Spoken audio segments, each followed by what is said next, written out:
নমস্কার দর্শক বিন্দু, এখনকার সব থেকে বড় খবর আপনারা দেখতে পাচ্ছেন। এখানে অনস্ক্রিনে দেখতে পাচ্ছেন যে বকেয়া দিয়ে 25% মর্গ ভাতা মামলায় কিন্তু নয়া মোড় চলে আসলো। 14 জুলাই কিন্তু আশার আলোয় বসে আছে রাজ্য সরকারি কর্মচারীরা, কারণ সেই 14 জুলাই থেকে কিন্তু সুপ্রিম কোর্টে গরমের ছুটি শেষ হবে এবং সেখান থেকে কিন্তু আবার সেই আদালত অবমাননা মামলা কিন্তু উঠতে চলেছে। তো বিশাল বড় সুখবর রাজ্য সরকারি কর্মচারীদের জন্য। তো চলুন এখন বিস্তারিত আপডেট একটু দেখে নেওয়া যাক। সুপ্রিম কোর্টের শেষ শুনানি হয়েছিল 16 মে 2025-এ। শুনানি রাজ্য সরকারকে বকেয়া ডিএ 25% ডিএ 6 সপ্তাহের মধ্যে মিটিয়ে দেওয়ার নির্দেশ দিয়েছিল। সেই সূত্র ধরে কিন্তু জুন মাসের মধ্যে কিন্তু রাজ্য সরকারি কর্মচারীদের প্রাপ্য ডিএ দেওয়ার কথা রাজ্য সরকারের, কিন্তু সুপ্রিম কোর্টের সেই নির্দেশের পরও কিন্তু রাজ্য সরকারি কর্মচারীরা 25% ডিএ বা মর্গ ভাতা এখন পর্যন্ত কিন্তু পায়নি। রাজ্য সরকারের টাকাও কিন্তু দেয়নি বলে কিন্তু অভিযোগ উঠেছে।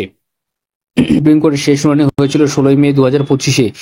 সেখানে রাজ্য সরকারকে 25% বকেয়া দিয়ে 6 সপ্তাহের মধ্যে মিটিয়ে দেওয়ার নির্দেশ দিয়েছিল মহামান্য সুপ্রিম কোর্ট। সেই সূত্র ধরে কিন্তু জুন মাসের মধ্যে কিন্তু রাজ্য সরকারি কর্মীদের প্রাপ্য দিয়ে দেওয়ার কথা ছিল রাজ্য সরকারের। যদিও সেই পথে না হেঁটে কিন্তু রাজ্য সরকার কিন্তু পাল্টা মডিফিকেশন অফ পিটিশন দায়ের করেছিল, কিন্তু সেই সময় সুপ্রিম কোর্টের গরমে ছুটি থাকায় সেই পিটিশন কিন্তু আর শোনা হয়নি।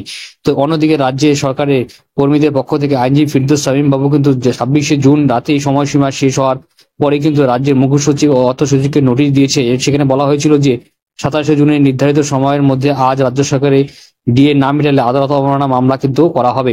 সেই মোতাবেকই কিন্তু রাজ্য সরকারি কর্মীদের পক্ষ থেকে সুপ্রিম কোর্টে আদালত অবমাননা মামলা দায়ের করা হয়েছে।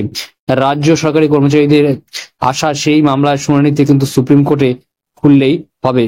নির্দিষ্ট সময় অর্থাৎ 27শে জুনের মধ্যে কিন্তু রাজ্য সরকারি কর্মীদের ষষ্ঠ বেতন কমিশনের অধীনে বকেয়া ডিএ 25% ডিএ না দিলে রাজ্য সরকারি কর্মীদের পক্ষ থেকে আদালত অবমাননা মামলাটি করা হয়েছে।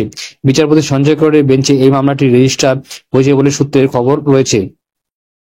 14 জুলাই সুপ্রিম কোর্ট খুলবে এবং সুপ্রিম কোর্টের খোলার সঙ্গে সঙ্গেই কিন্তু ডিএ মামলা শুনানির যাতে সেই দিকেই তাকিয়ে বসে রয়েছে রাজ্য সরকারি কর্মীরা, কারণ তারা সর্বোচ্চ আদালত অবমাননা মামলা সেখানে করেছেন। এবং রাজ্য সরকারি কর্মীদের সূত্রে খবর যে জুলাইয়ের মাঝামাঝি সময় থেকে চৌঠা আগস্টের মধ্যে কিন্তু মামলা শুনানি হওয়ার কথা রয়েছে। 4 আগস্টে সুপ্রিম কোর্টে 75% ডিএ মামলা শুনানি হতে পারে।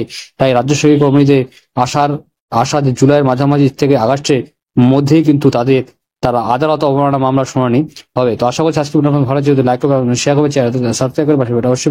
জয় হিন্দ, বন্দে মাতরম। ধন্যবাদ। এটি দেখা যায়নি।